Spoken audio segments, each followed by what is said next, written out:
Now moving on, contact tracing for persons who interacted with 8 people who tested positive for COVID-19 is underway in Bomet County. 6 of the patients, who are health workers, are being isolated at the Longisa County Referral Hospital. The development coming as the national and county governments intensified their efforts to contain the spread of the pandemic, with Kenya receiving COVID-19 response supplies worth 110 million shillings from the Chinese government.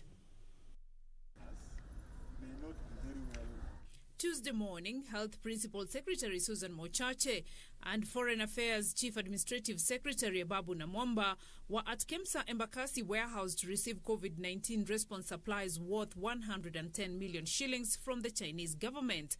Mochache saying the donation, which included personal protective equipment, sanitizers, test kits, among others, will go a long way in assisting Kenya contain the spread of COVID-19. So I want to assure you that all the 47 counties receive PPEs, either bought through the government or through partners or donated, based on an allocation that is fair and that is equitable. And when you look at this list, all our 47 counties have been given a share, from Sambweni to Budalangi, from Loitoktok to Todonyang, across the length and breadth of our republic. Everybody has been covered in terms of the geographical spread of the donation. The development coming as Bomet Governor Hilary Barchok said the county has traced 178 people who came in contact with the 8 COVID-19 positive cases. Barchok saying 6 out of the 8 cases are healthcare workers and are currently isolated at Longisa Hospital. Let us not panic. We are in control despite these rising numbers. Let us comply with all the guidelines that we have been given by the Ministry of Health: the social distancing, the wearing of masks in public places, washing of hands or sanitization. Let us comply with those guidelines. In the meantime, Kilifi County residents have received a timely boost of bumper maize harvest that are set to cushion them from the negative effects of a 3-month lockdown due to the coronavirus pandemic.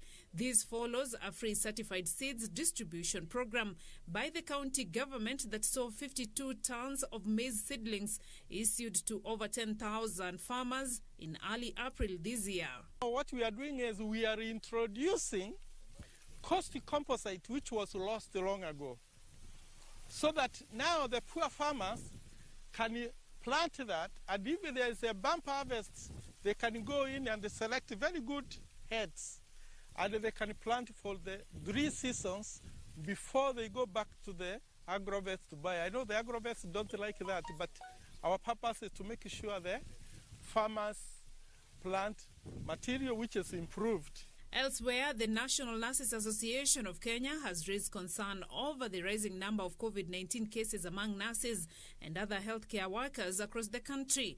The association calling on the national and county governments to provide healthcare workers with adequate quality personal protective equipment, proper training on managing COVID-19, adequate psychosocial support, employment of more healthcare workers in all the 47 counties, as well as payment of healthcare workers' allowances in time.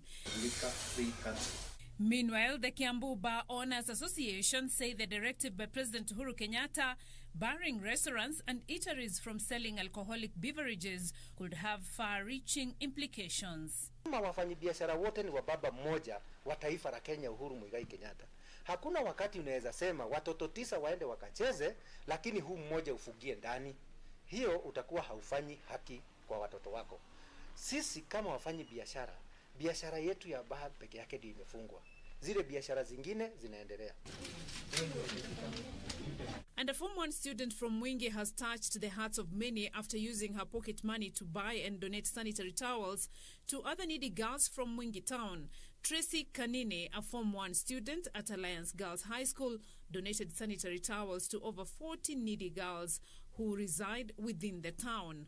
Niliona habari kwa mtandao na pia kwa televisheni, na ndio nikaona wanafunzi wenzangu wanasumbuka, na nilikuwa na pesa kidogo nilikuwa nimebakisha, ndio nikaona nitumie kuwasaidia. Beatrice Gatonyangetich, Channel 1 News.